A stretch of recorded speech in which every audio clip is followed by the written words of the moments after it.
Então começou esse aqui, o 2-1, eu sou Fernando Rudinick. Daniel Malucelli está comigo, a gente vai bater um papo nessa edição com o Mozart. Tudo bom, Mozart? Tudo certo? Tudo bem, prazer estar falando com vocês. Vamos lá. Diretamente de Morretes, é isso? Hoje sim, hoje eu estou em Morretes, estou na casa da minha sogra aqui, vim descansar um pouco, depois da minha saída da Chapecoense, mas já estou indo para Curitiba, eu tenho residência lá, né, então começar a minha fisioterapia, eu fiz recentemente uma cirurgia de hérnia, né, então tentar me recuperar o mais rápido possível aí para quando voltar a trabalhar tá 100%. Legal, vamos bater um papo super legal, Mozart. Queria deixar primeiro, então, o convite para quem está nos assistindo no YouTube, se inscrever aqui no nosso canal e assinar, ativar as notificações para sempre estar ligado no nosso podcast 2.1. Se você está no seu agregador de podcast, também assina aí. Toda segunda-feira a gente tem um episódio novo. Dessa vez, então, vamos conversar, bater esse papo com o Mozart. É difícil a gente não começar por esse assunto, né? Você saiu da Chapecoense recentemente e na tua saída teve um fato lá que foi muito deselegante, né, por parte de um membro da imprensa lá de Chapecó, que, vamos dizer assim, falando bem diretamente, te desrespeitou, né, numa coletiva de imprensa. Isso repercutiu muito. Queria que você comentasse como que você se sentiu aí depois disso, depois da saída, como que isso se desenrolou lá na Chape. Eu não tenho muito perfil de fazer muito drama, assim, em cima dos assuntos, nem vitimizar, eu não é muito o meu perfil, mas eu naquele momento, assim, realmente eu achei uma colocação totalmente equivocada, irresponsável, assim, de uma má educação sem tamanho, porque mesmo trabalhando com futebol, tudo tem limite, né, então, assim, eu me reporto sempre às pessoas com muito respeito, eu não tenho problema em receber crítica, então, assim, que fique bem claro isso, não tem problema algum com crítica em relação ao meu trabalho. As pessoas podem gostar ou não gostar, eles estão no direito, quem está analisando, quem está entrevistando pode fazer uma pergunta, até mesmo criticando, que eu vou ter o maior prazer de responder. O grande problema é que aquele cidadão ali, ele passou do ponto, né? Ele extrapolou todos os limites possíveis, assim, né? Então, ele não tem o direito de fazer a pergunta que ele fez, e eu tentei, assim, manter o máximo equilíbrio possível, porque eu sou um treinador de futebol profissional, represento uma instituição, tenho um cuidado muito grande, assim, com a minha imagem. Então, eu acredito que naquele momento consegui responder, fui feliz na minha pergunta, e assim, fico, feliz também com, a solidariedade das pessoas com relação ao episódio. Eu acredito, espero que aquela figura ali tenha se arrependido do que ele fez, mas não era a primeira pergunta, agressiva que ele tinha feito comigo. No jogo anterior, contra o Avaí, que nós perdemos 2-1, ele também foi extremamente irônico, e eu respondi na boa, só que dessa vez ele tinha passado o limite, né? Então, as pessoas têm que entender, os profissionais que trabalham com futebol, e eu falo futebol porque é o nosso segmento, né? Que atrás de um profissional tem uma pessoa, tem um ser humano, mano. Então, assim, um pai de família, um filho, um irmão, né? E etc. Então, assim, eu tento sempre tratar as pessoas como eu gosto de ser tratado. Então, ele só passou do ponto, eu respondi, e não tenho relação nenhuma com ele, não quero ter relação nenhuma com ele, nem profissional, muito menos de amizade. Já virei a página e vida que segue. Para quem não viu, como é que foi a sua resposta? Como é que você se portou? E às vezes para o técnico deve ser meio difícil, né? Porque às vezes deve dar uma vontade de soltar Velho, eu os vou falar, cachorros na frente da ó, câmera. eu vou falar como treinador de futebol, e eu entendo a curiosidade, é cultural, né, e é no mundo todo a questão das coletivas pós-jogo, mas para o treinador em si é extremamente difícil, mesmo quando ganha. O jogo é uma tensão muito grande, né, então você está desgastado mentalmente e daí você vai para uma coletiva, não é uma situação fácil. Eu só respondi para ele exatamente o que eu acabei de falar para vocês, né, que eu não seria deselegante com a resposta, que eu iria dar, né, mesmo ele sendo deselegante na pergunta, né. Eu tentei contextualizar o que aconteceu no jogo, que ele falou que nós tínhamos feito um péssimo jogo e eu não concordava, e eu sou bem crítico, assim, ao meu trabalho, quando o meu time joga mal, eu sou o primeiro a assumir a responsabilidade, mas naquele jogo especificamente, o nosso primeiro tempo tinha sido muito bom.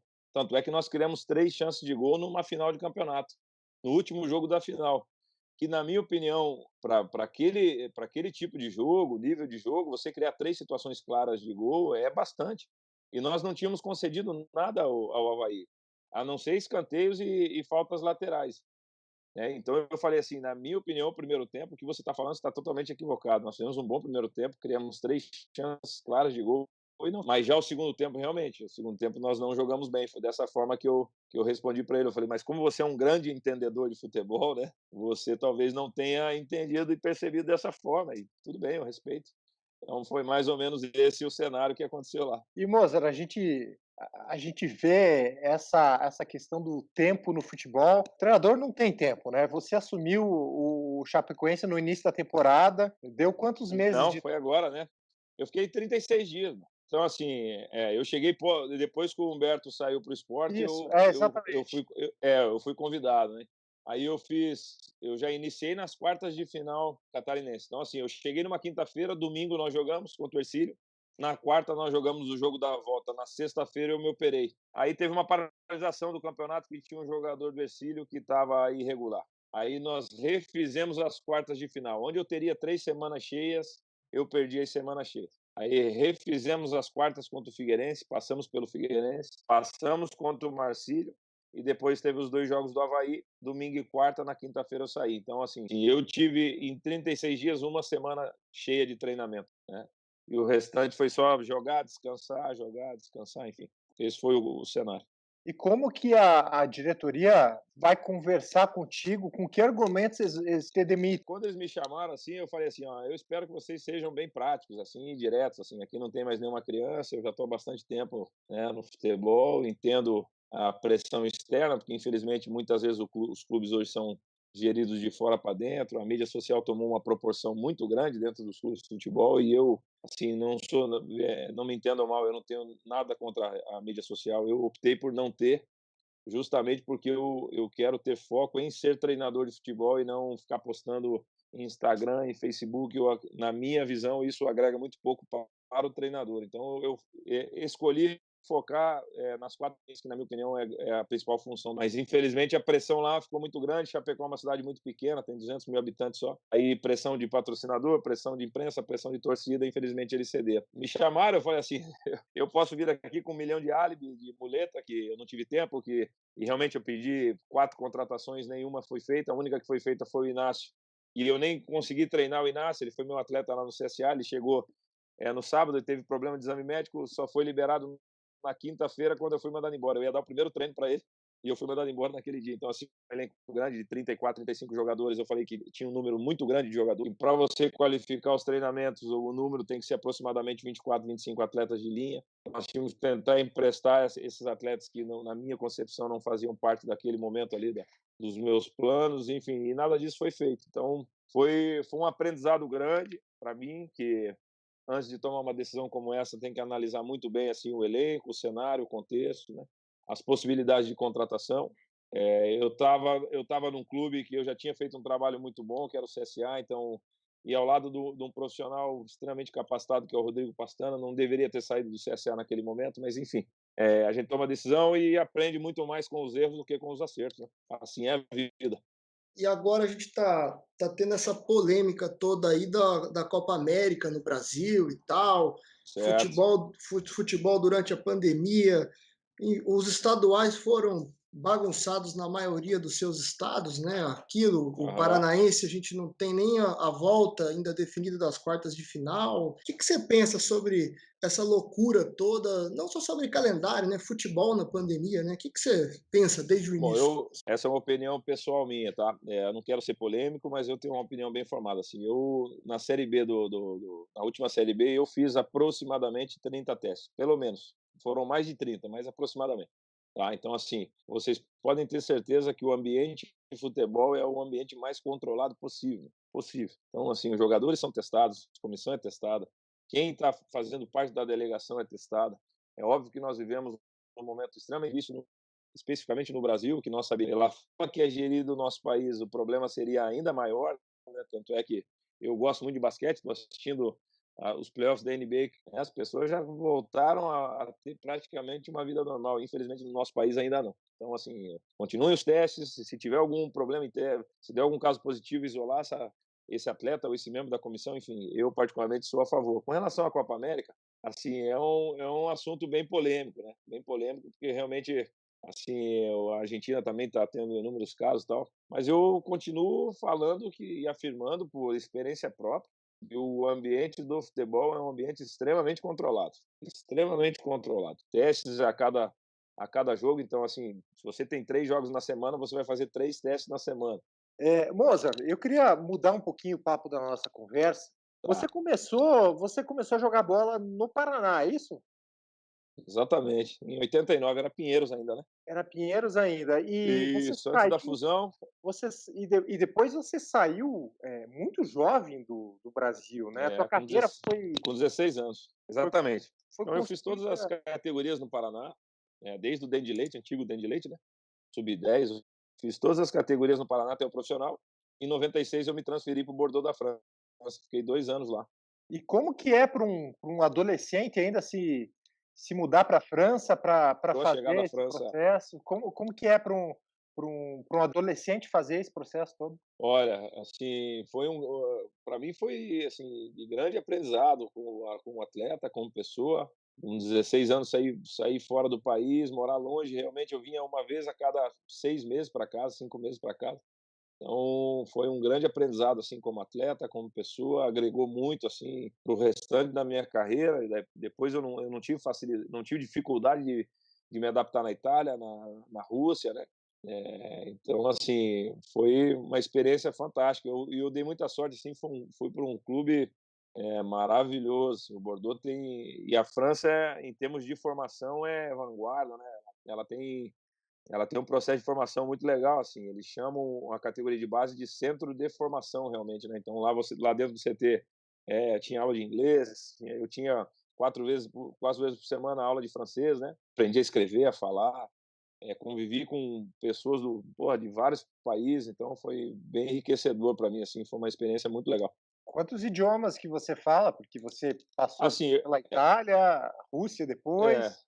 eu falo italiano, eu falo fluente, o francês eu digo que eu falo 60, 70%. Eu falava fluente o francês, mas infelizmente por praticar muito pouco, né.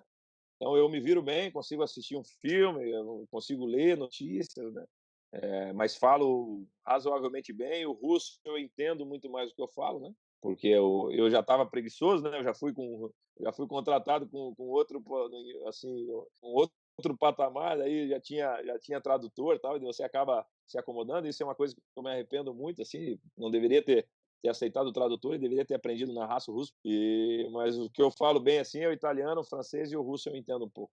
E como que foi, a sua base na seleção brasileira, né? Você disputou o pré-olímpico, acho que você foi capitão até da seleção, né? Você chegou a ser, a Não, ser cap...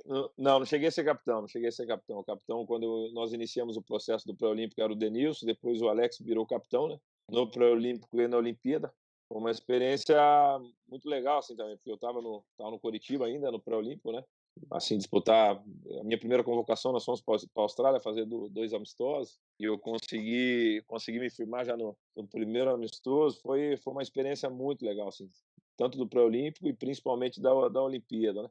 Nós E ficamos eu, 3 dias só na Vila Olímpica, né, em Sydney, e assim, é fantástico a estrutura que é construída, porra, atletas de todas as modalidades, é uma coisa muito legal, assim. e hoje, assim, que você avalia daquela campanha, né? Naquela época tinha uma pressão gigante sobre a seleção brasileira, sobre Tinha. aquele grupo, né? O que você lembra? Que história que você conta? O que você tirou de lição?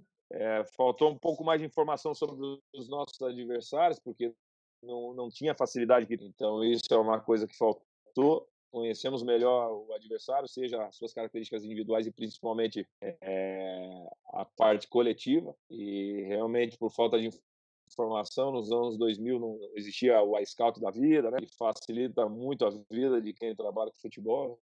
E, assim, eu acredito que não era para ser também. Nós tínhamos uma geração extremamente talentosa, tanto é que daquela geração, o Ronaldinho e o Lúcio foram campeões do mundo. Então, assim, talvez mais jogadores ali teriam condições de fazer parte do elenco pentacampeão, né, com certeza, né, se nós tivéssemos ganho a Olimpíada. Mas eu só tenho memórias boas, assim, recordações boas daquele período. Não dá para dizer que você não tinha a cabeleira mais chamativa daquele elenco, né?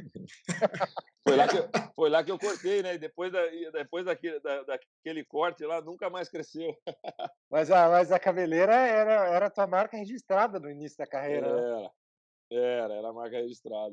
O pessoal ficava puto comigo, que eu achava, porra, eu achava lindo o meu cabelo, era vaidoso e, pô, e tinha um ciúme danado quando mexiam, porra, a galera ficava revoltada, às vezes me pegava em 3, 4 pra espalhar meu cabelo, era complicado, Ah, a inveja de homem diz que é pior que a inveja de mulher, né.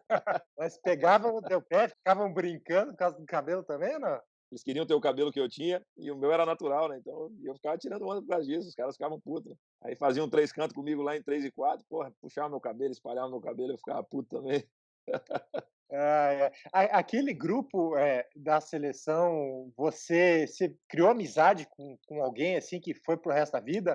Além do Alex, que eu sei que é seu É, grande amigo, né? exatamente, o Alex nós já éramos amigos antes, né, por ele ser de Curitiba também, né, nós temos um início parecido aí de carreira. Assim, o Atício eu falo algumas vezes, com o Atício falo com o Edu, com o Fábio Aurélio, o Bilica eu falei algumas vezes, o Bilica, o Álvaro e o Fabiano eu falei algumas vezes, o Fabiano é agente de jogador, assim, às vezes a gente se fala, né, sobre um jogador ou outro, quem mais? Daquela galera ali, o Fábio Costa eu falei recentemente, assim, falo com boa parte, 50% daquele elenco a gente mantém contato ainda. E o pessoal tinha qualidade, né? Pô, era um grupo de muita qualidade mesmo. Isso não. Muito, muito. Era um grupo extremamente talentoso. Infelizmente não conquistamos, acabando saindo no Golden Goal ainda para o Camarões, né.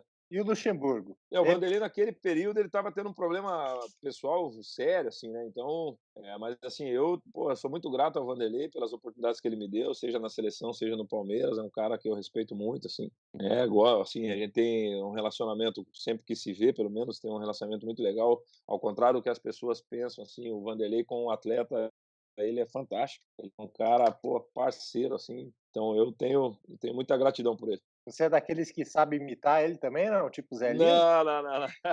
Mas, ó, tem uns fura aí, o Zé imita direitinho, o Zé Elias imita direitinho ele. E imita assim, fala melhor imitando o Vanderlei do que o próprio Vanderlei fazendo ele mesmo. Mas eu não sei imitar não, não é minha praia. E como é que foi esse teu início de carreira aí como treinador? Você ficou uns bons anos ali também no Coritiba, fez de tudo lá? Fiz de tudo. Eu iniciei em 2013 no Jaraguá, na terceira divisão de Santa Catarina. Fiquei 6 meses lá, disputei a terceira divisão. Nós chegamos na final do primeiro turno contra o Inter e não classificamos para a final do segundo, mas foi uma experiência bem legal, assim. Aí eu tive uma parênteses no Regina, fui como auxiliar lá, fiquei 5 meses. Infelizmente o clube estava passando uma dificuldade financeira muito grande, tanto é que veio a falir depois, né? O Regina voltou agora à segunda divisão, mas com outro CNPJ, né? Aí em 2015 eu entrei no Coritiba como auxiliar técnico do Edu Barros, tá no auxiliar do Marquinhos hoje no Juventude. Então, aí eu fiquei 3 anos como auxiliar, 2 anos com o Sandro Forner, né, 16, 17 e 18 eu assumi o sub-20. E foi assim, para mim foi uma grande escola esses 4 anos, porque eu vivenciei a função de auxiliar, depois como treinador, e nós tivemos 2 competições muito duras, assim, que foi o Brasileiro Sub-20 e o Brasileiro Sub-23. Nós ficamos entre os 8 no Sub-20 e chegamos na semifinal do Sub-23, né? E fomos campeões paranaenses depois de 5 ou 6 anos que o Coritiba não chegava na final, nós fomos campeões, né? Então, para mim, foi um ano muito legal, assim, assim, coincidentemente, o Rodrigo Pastana entrou em dezembro, final de novembro, dezembro de 2018 no Coritiba, foi onde ele acompanhou meu trabalho nas finais do estadual, que nós ganhamos do Atlético. Quando ele assumiu o profissional, acabou trocando a comissão do profissional ali em janeiro ou fevereiro de 2019, e aí ele me subiu para ser auxiliar da casa. Então eu fiz todo o processo dentro do clube, fiquei como auxiliar da casa quase 2 anos, né? E aí tive a oportunidade de dirigir o Coritiba contra o Bragantino, contra o Red Bull, né? Foi uma No vitória. Campeonato Brasileiro. Ganhamos 2-1, exatamente. Foi a Aquele primeira jogo, vitória. assim, mas assim, para mim foi uma benção, porque nós estávamos perdendo de 1-0, teve um pênalti ao nosso favor, o cara foi expulso. Thiago, se eu não me engano, o zagueiro, que até hoje está no Red Bull. Sabino empatou no início do segundo tempo, o cruzamento do William, o Robson virou. Nós tivemos um gol ainda anulado pelo Sabino, o VAR anulou, e foi a primeira vitória naquele campeonato do Coritiba. Para mim foi muito especial, assim, esperava ter outras oportunidades ali como interino, confesso que era o que eu esperava, mas infelizmente o clube não entendeu dessa forma e eu acho normal, assim, foi um ano bem turbulento, um ano duro, né? E acabei indo para o CSA com o Pastana e aí o restante da história vocês conhecem. Nós chegamos lá, cheguei no CSA na 19ª colocação, em penúltimo, e chegamos na 5ª colocação da Série B, faltando 2 pontos para o acesso, né? Foi uma campanha importante, assim, que daí abriu as portas para mim, né? E ainda na rodada final ali, a rodada final da Série B foi uma Foi loucura uma ali, né? loucura, né? Foi uma Foi loucura. loucura. Viu Juventude jogando contra o Guarani, ganhou de 1-0. Nós jogando contra o Náutico, perdendo de 1-0, empatamos, aí ficava com o ouvido lá no rádio. Mas, infelizmente, aquele mês de janeiro nós caímos de produção. Nós tivemos 2 vitórias só. Acabou que no jogo contra o Brasil de Pelotas em casa nós tivemos um gol mal anulado, né, que não estava impedido. Se nós tivéssemos ganho aquele jogo em casa, nós íamos para a última rodada no G4. E aquilo ali foi fundamental para não ter acontecido o acesso, na minha opinião. Se tivesse o VAR, provavelmente nós estaríamos na Série A. Ô, Mozart, vamos voltar um pouquinho no tempo. Quando você assumiu o Curitiba e venceu o Red Bull Bragantino, Certo? o Coxa tinha iniciado o brasileiro, né, com 4 derrotas seguidas, tinha acabado de perder o Paranaense também, Aham. e o Barroca foi demitido. Você fez aquele jogo e o Curitiba contratou o Jorginho logo depois. Já tinha contratado 2 dias antes de eu fazer o Isso. jogo, né. Tinha contratado o Jorginho, que foi Isso. quem comandou no acesso, você trabalhou junto com ele também. Sim. Depois disso, depois da saída do Jorginho, você esperava a chance, se falou muito, né, pô, eu acho que o seu nome foi um dos mais falados, talvez a diretoria fosse dar a chance para você assumir. Você acabou de dizer que esperava mais chances, né, no comando do time principal. Claro que, pô, falar de hipótese é uma coisa que a Claro. gente nunca vai saber, mas você obviamente confia no teu taco e com aquele elenco, imagino que acredita que conseguiria um resultado diferente do que aconteceu, que foi o rebaixamento. Depois a gente teve também eleição no meio do caminho, em dezembro. Renato Sim. Folador, que hoje é o presidente, ele sempre dizia que gostava muito do teu trabalho, disse que conversou com você algumas vezes.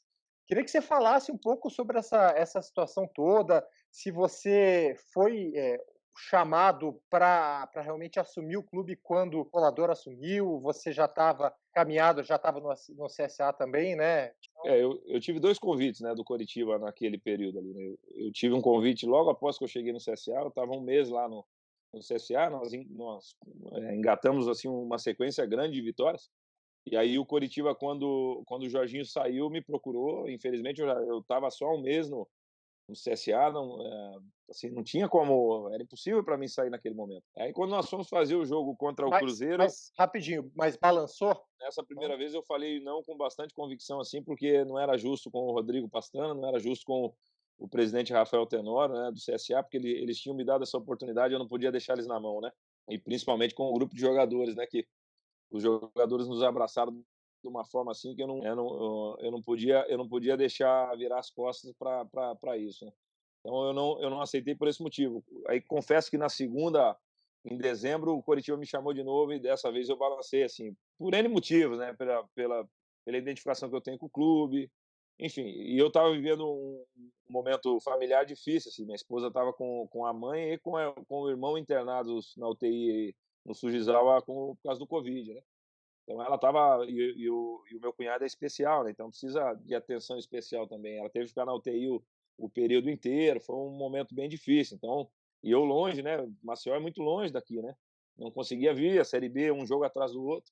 Então eu confesso que também por esse motivo eu balancei assim. Mas nós estávamos na reta final da Série B, lutando pelo acesso. E confesso assim que o orgulho até falou mais alto. Pô, eu estava há 2 meses atrás, eu estava lá, 3 meses atrás, né?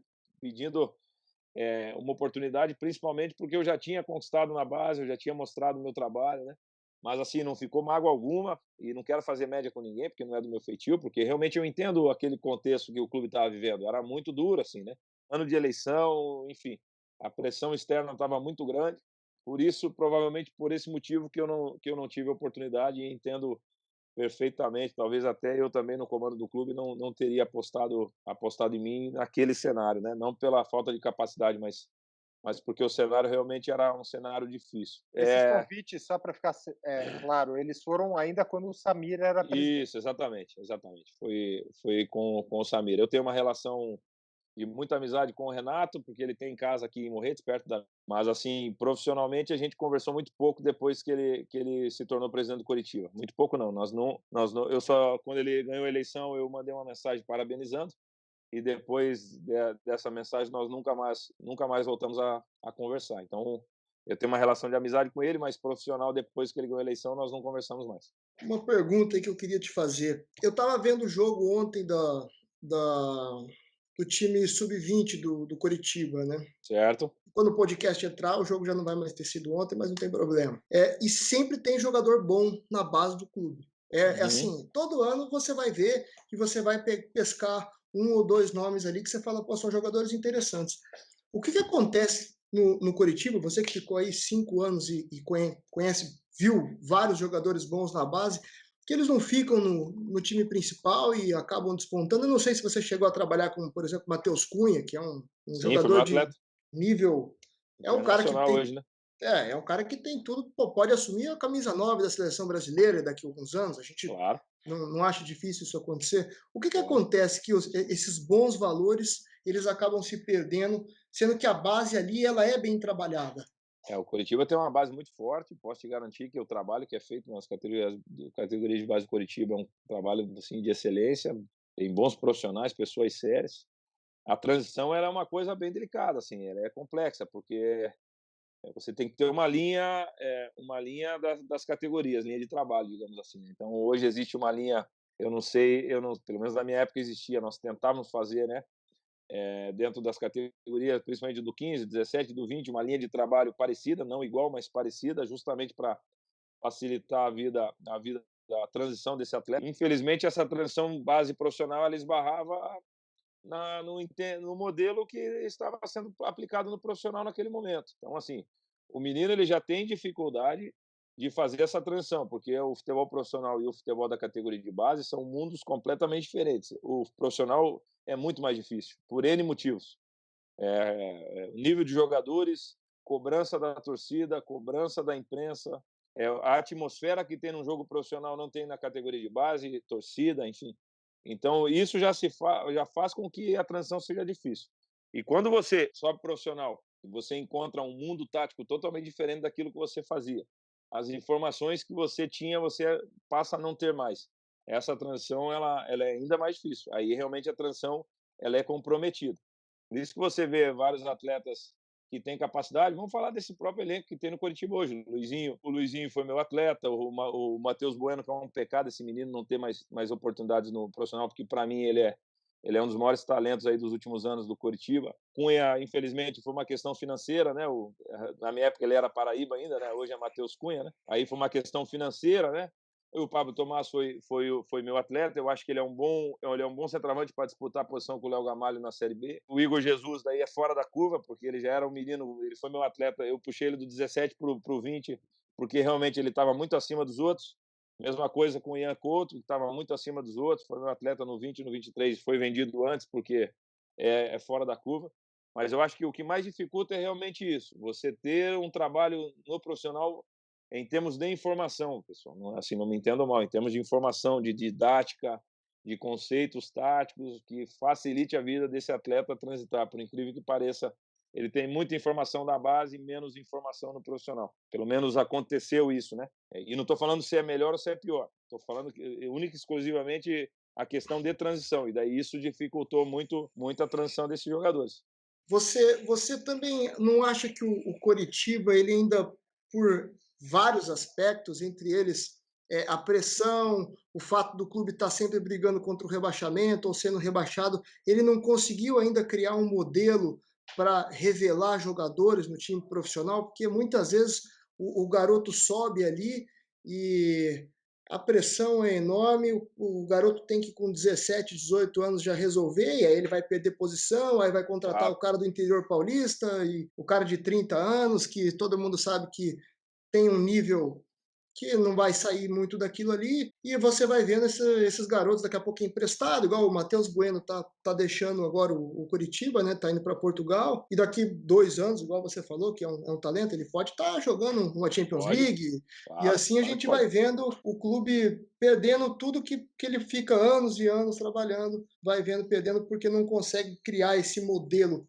Mas é difícil de criar esse modelo, né? É muito difícil. Muito difícil, porque você tem que iniciar e pagar um preço de um período de pelo menos 4, 5 anos pagando esse preço, fazendo ajustes, né. Então, assim, você criar esse modelo do clube, que é onde o jogador e você cria também, o perfil de jogador para esse modelo, né, seja para você produzir ele dentro do teu clube, seja na hora das contratações, né.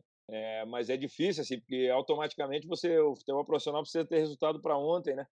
Então, quando você acaba não tendo resultado, assim, você tem que fazer ajustes e esses ajustes muitas vezes eles comprometem esse processo, né. Então, não é uma equação simples de fazer, né. É importante fazer, os clubes que fizerem, e já tem clube fazendo, né, os clubes que fizerem vão sair na frente dos demais. Pelo fato de você ter trabalhado, jogado e trabalhado na Europa por tanto tempo, o que que você tenta passar para os atletas quando você estava trabalhando na base, sobre, assim, visão de mundo, visão de Uhum. futebol, de como tem que se comportar?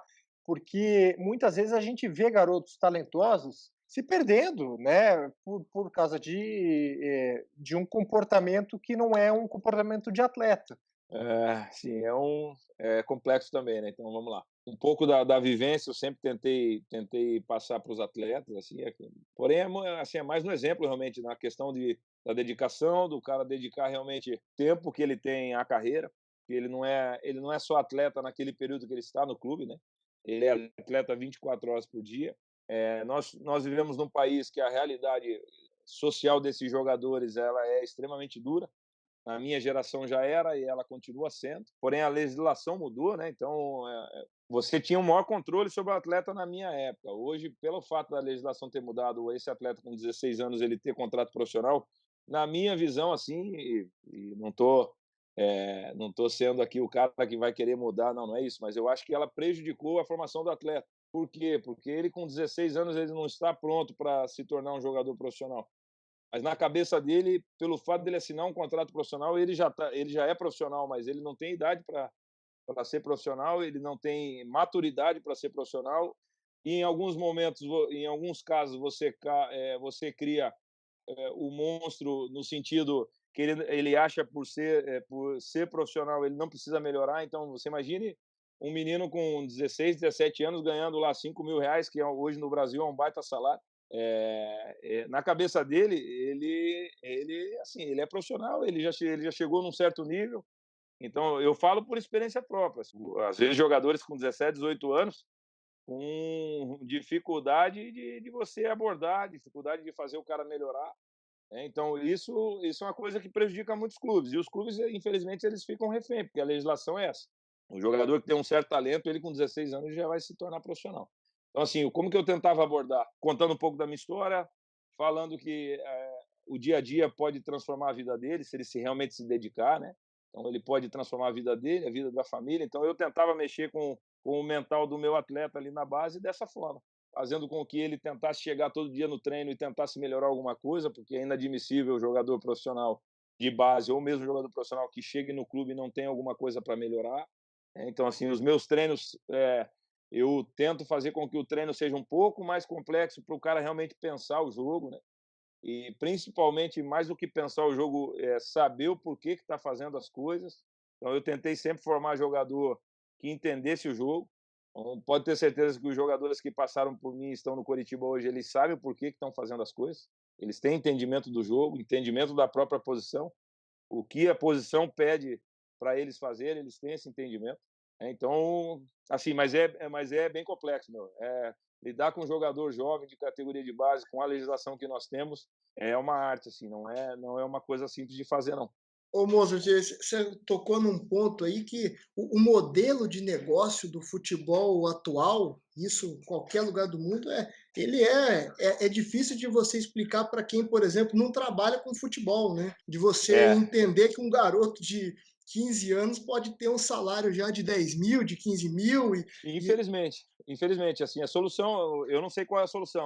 A minha opinião é que deveria existir um teto, né? Na minha opinião. Não sei se a legislação permite, mas para mim, jogador de 16, 17 anos tinha que ter um teto X, o sub-20 um teto Y. Se o cara for convocado para a seleção de base, aí ele pode ter ali um up no contrato dele, mas é inadmissível, na minha opinião, um jogador com 15, 16, 17 anos que está na base ainda ganhar 20, 25, E, 30 mil, na minha opinião, é inadmissível. e na tua época o futebol não tinha uma remuneração. É claro que o jogador de futebol, ele historicamente, ele sempre teve bons salários porque atrai Claro. patrocinadores. Só que a gente, em determinado momento ali, depois de 2010, a coisa desandou de uma certa Tomou forma uma que proporção descontrolável. Assim, não me entendam mal, na minha opinião, o atleta de futebol profissional, ele tem que ser muito bem remunerado, porque a grande maioria das pessoas não tem a mínima ideia do que é ser um atleta profissional ou quem trabalha com o futebol, não tem a mínima ideia da rotina que é, do desgaste que é. Você praticamente trabalha 12, 14 horas por dia, aproximadamente, de segunda a domingo, porque você não tem final de semana, você não tem feriado, e você faz o que gosta, óbvio que você faz o que gosta, mas é uma pressão por resultado exacerbada, né? Então, assim, o atleta profissional tem que ganhar muito bem, porque ele tem que abdicar de muita coisa para se tornar um jogador de futebol profissional. A rotina de um adolescente é shopping, vai dar uma saidinha, vai namorar no final de semana. O cara que com 16, 17 anos que é atleta, ele sexta-feira ele tem que dormir cedo, que no sábado de manhã tem treino, ou tem viagem, ou tem jogo. Mas eu só acho que tem tudo tem seu tempo, né? A única coisa, a minha ressalva é só essa. Então, como que a gente, porque se você for para outros países da Europa que são países formadores também, esses jogadores jovens eles não têm os salários que os nossos têm. Eles são remunerados, são, mas eles não têm essa remuneração assim absurda que nós temos aqui, né? Então, eu acho que isso, assim, eu vou te dar um exemplo bem prático. Eu já tive atleta na base do Coritiba que passou por 5, 6 clubes, meu. Ele chegou no sub-20 para mim lá com 18, 19 anos, que ele já estava no quinto, sexto clube. Velho, na minha opinião, é um absurdo. E ele falava com orgulho, eu falava, velho, mas você passou em 5, 6 clubes e não ficou em nenhum deles.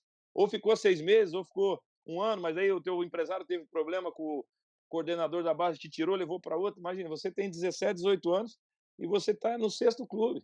Então, assim, acaba não criando vínculo com o clube, atrapalha totalmente a formação, porque cada clube tem o seu jeito de fazer. Então, assim, esse é o cenário atual, meu. E eu, sinceramente, não sei aonde nós vamos parar em termos de formação de atleta, porque nós continuamos tendo muito talento.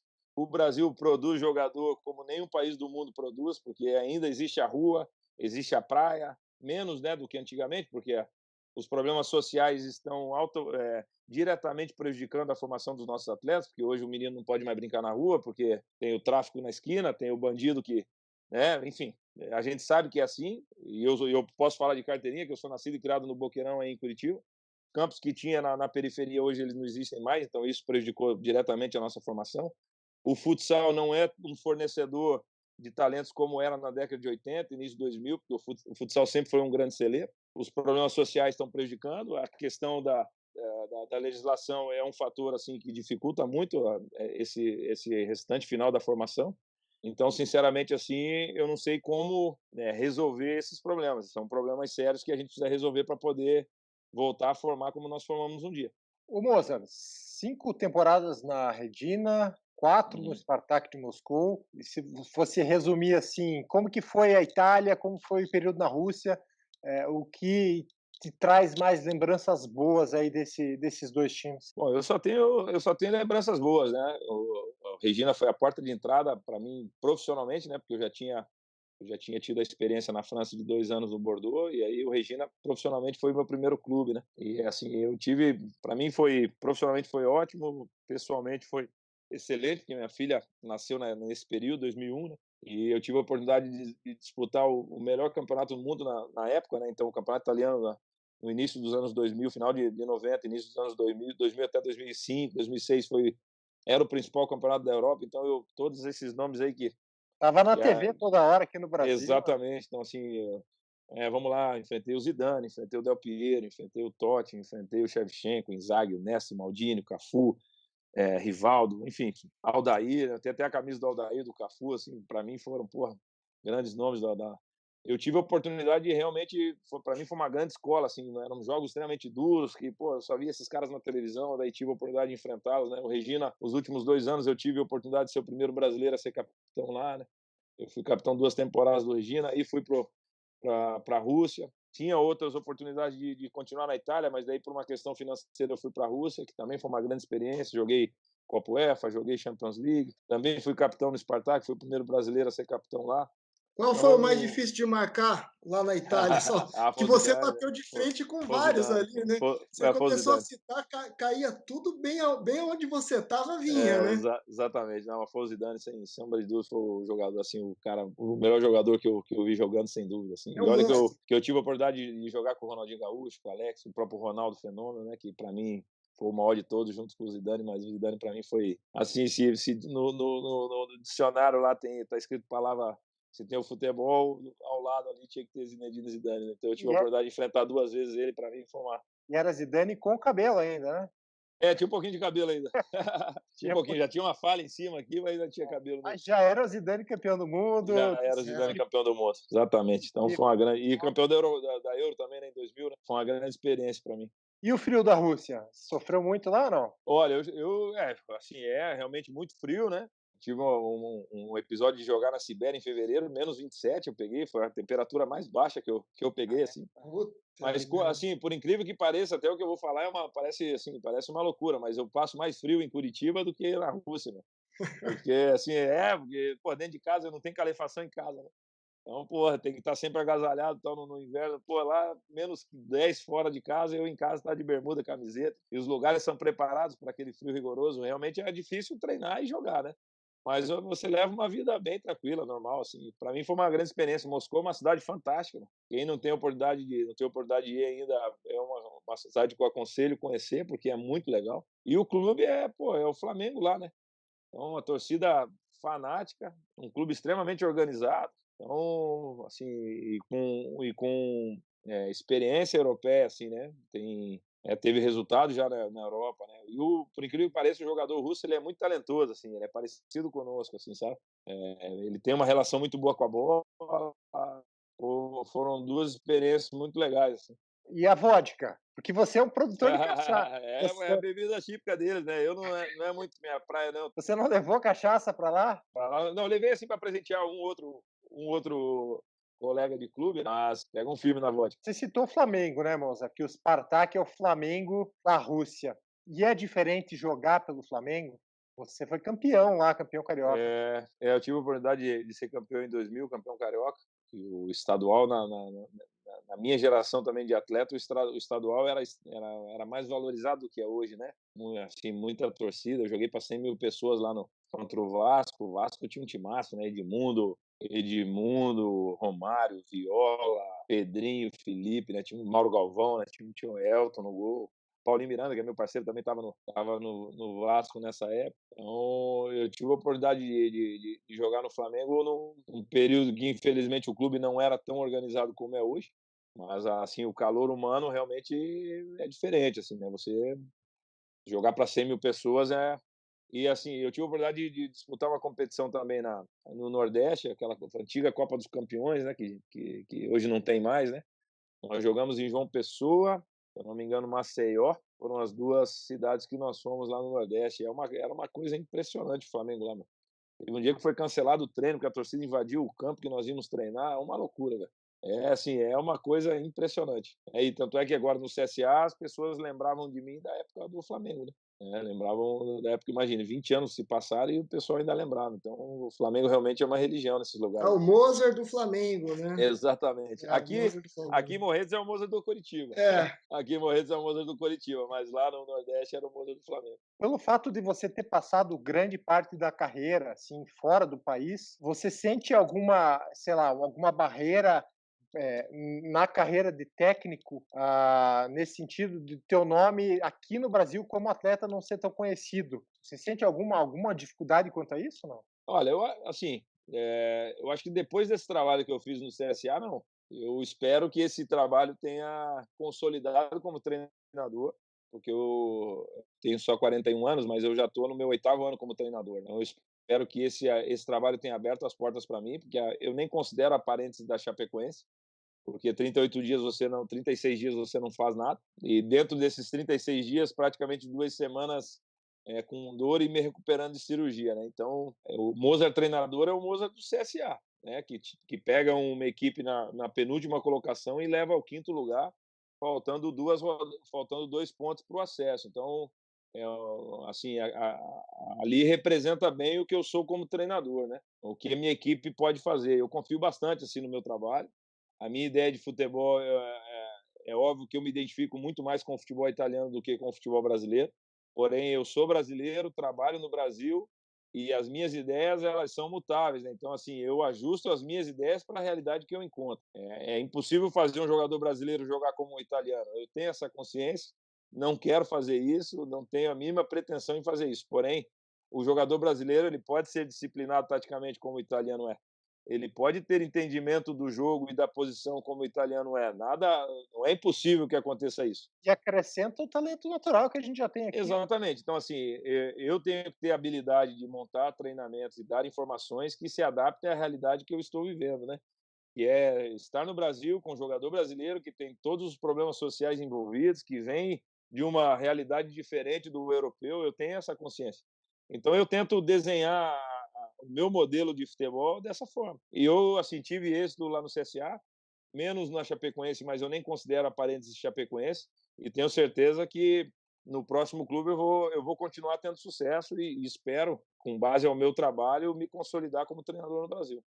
Ser treinador fora do Brasil está nos teus planos? Você pensa em Com certeza. consolidar uma carreira lá fora também? É uma barreira que a gente tem pouquíssimos técnicos treinando em alto nível lá fora. Hoje, vamos dizer assim, nenhum, né? Mas você já tem todo essa vantagem, né, de idioma, experiência de ter jogado lá. Eu tenho a licença também, né, eu tenho a licença, eu tenho a UEFA, né, eu sou Então, talvez um dos poucos brasileiros que tem essa licença, né, uhum. eu fiz na Itália, então, eu tenho a ambição de treinar fora? Tenho, mas eu tenho a ambição de me consolidar como treinador aqui também. Então, assim, na minha opinião, é possível o jogador ter entendimento do jogo. Eu, assim, eu escuto muito, né, que o treinador tem que cuidar só do vestiário, né, eu particularmente estou bem, assim, eu acho que isso é um dos fatores, mas não pode ser o primordial, né? O treinador ele tem que ter conteúdo, ele tem que ter bons treinos e, de consequência, resultado.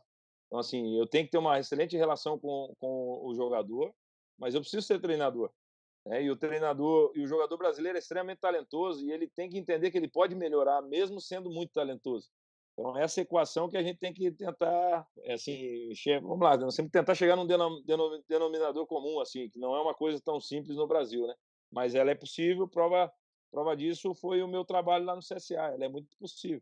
Num clube lá no Nordeste que tem uma cultura totalmente diferente da nossa, tudo bem que a maioria dos jogadores eram de outros lugares, mas nós estamos no Nordeste, que é uma cultura diferente, futebolisticamente falando, aqui do Paraná. Aqui nós somos, pela nossa descendência, nós somos mais europeus do que o restante do país, né? E lá eu consegui fazer um time que jogava bem com a bola, que era disciplinado taticamente. Então é possível fazer sim. Eu acredito muito nisso, pelo menos. Me diga um treinador aí que você se inspira, que você gosta dos trabalhos, alguém que você espelha um pouco o teu trabalho. Assim, a grande referência assim, que eu tenho é o Maurício Sarri. Eu gosto muito assim do trabalho dele, principalmente da época que ele estava no Empoli, né? Eu tiro muitas coisas dele do time do Empoli dele de 2015, porque depois que o próprio Napoli, quando ele foi, ele era uma reconstrução e ele conseguiu fazer, porra, foi vice-campeão italiano, né? Mas depois Chelsea, Juventus, aí já fica mais difícil trazer para a minha realidade, né? Então, assim, o Maurício Sarri do Empoli de 2015, esse é uma grande referência que eu tenho. Aplico coisas que ele fazia, óbvio, dentro da minha realidade Aquele e adaptando para o Brasil, né? o Napoli muito intenso, né? É uma intensidade. Intenso, que controlava o adversário com a bola, mas que Passe de defensivamente, bola é muito defensivamente rápido. era muito sólido também. Então, tem bastantes conceitos que ele usa naquele time lá que eu tento aplicar no meu dia a dia. A gente está caminhando já para uma hora de conversa. Queria te agradecer. Mas antes eu quero deixar uma pergunta aí, o torcedor do Curitiba sempre lembra muito de você e Ah, você tem um título com a camisa do Coxa, que foi o título de 99, né? sim, Estadual, foi uma uma conquista aí que foi muito importante para o clube. Recentemente a gente teve, né, a perda aí do Clever Arado, né, que foi Sim. campeão lá com você. Queria que você contasse um pouco daquela campanha e daquele time do Coxa e se você, por ter essa ligação com o Coxa, por exemplo, deixaria de treinar o Atlético, por exemplo. Você teria isso? Porra, saia justa, hein? Essa é para finalizar bem, Que sabe? saia justa. Você, Pega essa porra, bucha aí, amigo. qualidade de amigo, hein? Vamos lá. Assim, a lembrança que eu tenho de 99, para mim, ela é muito forte, assim, né? Porque o clube não ganhava há 10 anos um título, né? E eu lembro, assim, depois do jogo lá no Pinheirão, lá, porra, um mar de gente, a hora que nós chegamos no Couto, assim, eu vou resumir, né? Os bastidores ali do título e tal, pô, foi uma coisa que ficou muito marcada, assim, para mim, muito marcada mesmo, porque, imagina, eu sou de Curitiba, né? Desde pequeno, torcedor do Curitiba, né? Eu sempre me simpatizei com o Curitiba. Depois que você se torna profissional, essa paixão, ela, é óbvio que ela diminui um pouco pela questão da razão, né? Do trabalho, né? Mas sempre tive um carinho muito grande pelo clube, assim, né? Então, realmente foi um momento legal, assim. O Kleber, infelizmente, nos deixou. Eu tive a oportunidade de. Foi meio que uma despedida. Há 2 anos, um ano e meio atrás, teve um jantar em comemoração em 2019 teve um jantar. Foi eu, o Kleber, o Nascimento, o Darcy e o Simval. Nós fomos convidados para participar de um jantar em comemoração àquele Ótimo. título e o Kleber estava, né? Então foi uma forma ali da gente se rever, porque o futebol acaba se distanciando das pessoas pela rotina, né? E assim foi bem legal. Fiquei muito triste com a notícia dele. Infelizmente, assim, porra, um cara jovem, né, ex-atleta, nós nunca imaginávamos que poderia acontecer com ele. Infelizmente aconteceu, né? Então fica aqui até meus sentimentos aí com relação à família. E a outra pergunta eu não vou te responder. Vamos Assim, pular. saída A pela outra eu pulo. tangente. Vou ter que pular, né? Quem sabe treinar o Coritiba, isso aí eu acredito que num futuro aí eu possa vir a acontecer, né? Legal. Moza, pô, bate-papo super, super legal contigo. Eu que agradeço, Valeu, meu. muito obrigado. Eu que Valeu, agradeço. Moza. Pô, é um Obrigadão prazerzão mesmo. falar com vocês, meu. Estou sempre à disposição.